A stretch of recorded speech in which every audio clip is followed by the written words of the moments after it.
Pachoxala Yagdanis ციხიდან საშილახსრულების მეშვიდე დაწესებულებაში გადაიყვანეს სამწუთებში საშილახსრულების მინისტრი სოზარ სუბარი მართავს ბრიფინგს, რომელსაც ჩვენ პირდაპირ ეთერში გთავაზობთ. Pachoxalaya შესაძლებულია მეშვიდე საპრობილეში. მეშვიდე საპრობილეში, იმიტომ რომ ეს არის ყველაზე უკეთ დაცული სივრცე, სადაც ადამიანის უსაფრთხოება ყველაზე მეტად არის დაცული. ის არის აბსოლუტურად იზოლირებული არა მარტო დანარჩენი პატიმრებისგან, არამედ მთლიანი შენობისგან. იმ ნაწილში სხვა არავინ არ ცხოვრობს, შენობის იმ ნაწილში, სადაც Pachoxalaya არის შესახლებული. ეს ზოგადად აქ არის ძალიან მცირე რაოდენობა პატიმრების, 35 კაცია სულ და შესაბამისად იქ ყველაზე ნაკლები არის საფრთხე იმისა, რომ თქვა ვიღაცამ შეიძლება სიტყვიერი შეურაცხყოფა მიაყენოს, თორე სხვა საფრთხე არ სხვაგან არ არსებობს, პირობები აქვს ძალიან ნორმალური. იქ სამი ოთახია, რომელიც არის თავისუფალი თავის დერეფნიანად და მონტაჟებულია კამერები, რომელთა შესახებ თვითონ იცის, ხელი აქვს მოწერილი, რომ ეს კამერები უთვალთვალებს მისი ყოფნას, რომ ეს უსაფრთხოების მიზნით არის. დაცვა დგას ორივე მხრიდან, სეირნობისას ის აბსოლუტურად იზოლირებულია ყველა დანარჩენი პატიმრისგან. ეს არის ის პირობები, რომლებშიც ის ცხოვრობს და ამის გამო გადავწყვეტთ, რომ სწორედ მეშვიდე საპრობილეში ყოფილიყო შესახლებული. სხვა ნებისმიერ საპრობილეში მისი უსაფრთხოება იქნებოდა ასევე დაცული, მაგრამ თქვათ იქ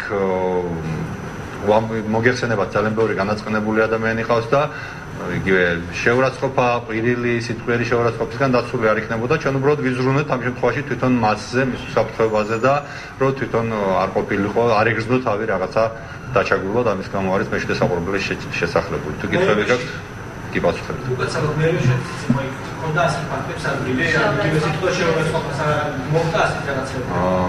მერვეში ის შესახლებული სადაც იყო იქ ორ კვირაზე მეტყად ვერ გაჩერდებოდა, კანონი გრძალავს, ამიტომაც ის იყო იზოლირებული ნაწილი, მაგრამ იქ გაჩერების უფლება არ ჰქონდა მაქსიმუმ ორი კვირა.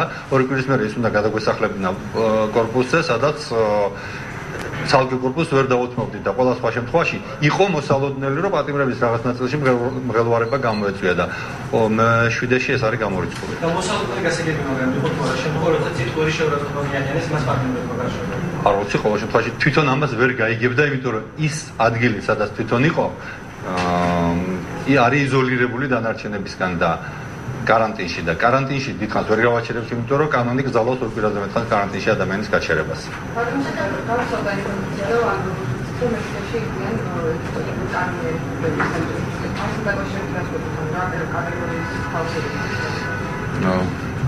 მეშვიდეში არიან კანონიერი ქურდებიც, მეშვიდეში არიან სხვა ტიპის დამნაშავეებიც, მძიმე დამნაშაოში, ისევე როგორც ასეთები არიან ყველგან, იგივე მერვეშიც თქვათ სასაცინო სასამართლო პროცესში მერვეშიც უამრავი ისეთი მძიმე დამნაშაოში შეურდებული ეჭვმიტანილი ადამიანი იხდის საჭილს. მერვეში უბრალოდ მერვეს გვერდით არის ციხის საავადმყოფო, სადაც ასევე არიან ეგრეთ წოდებული კანონიერი ქურდები, ასე რომ ციხეში ზოგადად ადამიანები, რომელსაც რამე დანაშაულში არ, რომელთა შესახებ რამე დანაშაულზე ეჭვი არ არსებობს, არ არიან.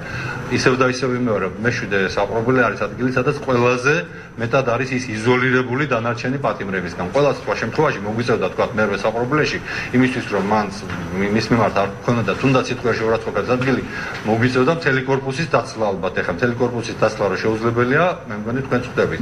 აქ არის ისევ გავიმეორებ, ერთ სართულზე აბსოლუტურად იზოლირებული მისი ნახვის უფლება აქვს, ამ წუთში მასთან არიან ადვოკატები, მისი ნახვის უფლება აქვს.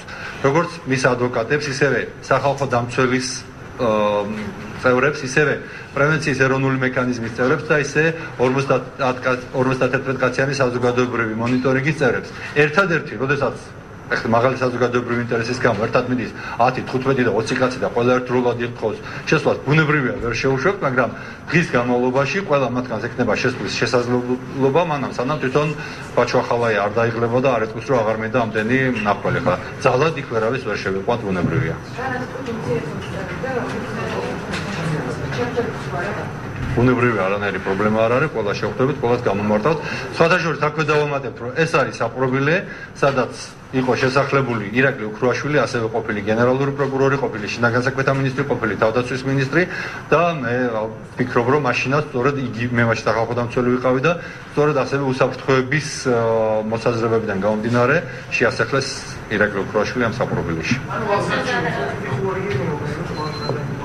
არ იგეგმება აქვე გაგიმხელთ სხვა საპრობილეში ჩვენ მომზადებული გქონდა საკნები, მაგრამ ჩავთვალეთ რომ ასე ჯობია პირადად მისთვის მისი ისევ და ისევ გამიმარო უსაფრთხოებას, არანაირი საფრთხე სხვაგანაც არ დაემუქრებოდა, მაგრამ სხვაგან ვერ იქნებოდა დაცული უამრავი გადასახილისგან. ეხლა მთელი კორპუსი რო ერთად აყვირდება, შეუძლებელია იქ ადამიანს ხმა არ მიწვდეს და მე მგონი ეს საფრთხე არსებობს და არ მგონია კომფორტულად ეგრძნო იქ თავი და ამ შემთხვევაში ჩვენ ვუზრუნავთ იმაზე რომ ის არ იყოს განსხვავებულად ცუდ პირობებში ვიდრე სხვა პატიმრები და იმ ყველაფრიდან გამომდინარე რაც აგიწერეთ ის არათუ ცუდში არამედ უკეთეს პირობებშიც არის ოთახი რომელშიც ის იმყოფება საკანი ეს არის 4 ადგილიანი რომელშიც ცხოვრობს მარტო გვერდით საკნები არის აბსოლუტურად ცარიელი და ყველა დანარჩენი პატიმრებისგან ყოფს კედელი რომელიც არის ასევე დაცვა დგას ამ კედელთან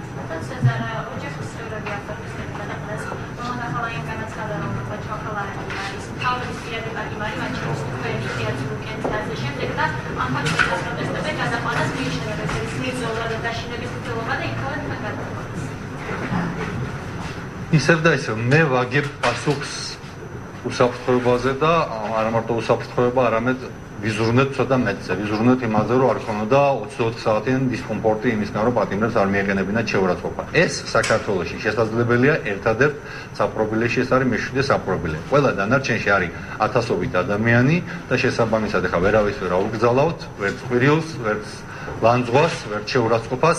ეს არ არის ის პერიოდი 1 ოქტომბრამდე, როდესაც ხმის გაფაჩუნებაზე სპეციალად შეიყვანდნენ და პატიმრებს სცემდნენ, რომ ხმა რატო ამოიღე. ამიტომაც მე ვფიქრობ, მისთვის ჯობია ეს. მე მგონი თვითონაც ამაში დარწმუნდა მას შემდეგ, რაც ნახა პირობები და ისევ და ისევ გავიმეორებ. როდესაც ირაკლი უკრაშვილი იყო დაპატიმრებული, ასევე სხვა არაერთი მაგალი თანამდებობის პირები, ისინი სწორედ ამ საპრობილეში ყავდათ შესახლებული და მე იმედი მაქვს, რომ მათაც იგივე მოსაზრებები ჰქონდათ და არა რაიმე სხვა.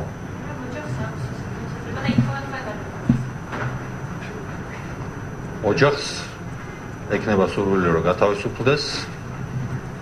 მგონი არ არის ჩვენი სამინისტროს გადასაწყვეტი. დიდი მადლობა თუ არ არის კითხვები. ეს იყო საშუალო ახსოვლების სამინისტრო და მინისტრი სოზარ სუბარი მისი განცხადებით გლდანის მერვე საპრობილიდან მე-7 დაწესებულებაში ბაჩო ახალაიას გადაყვანა მის უსაფრთხოებას უკავშირდება ის იზოლირებული იქნება სხვა პატიმრებისგან და 4 ადგილიან საკანში მარტო იცხოვრებს.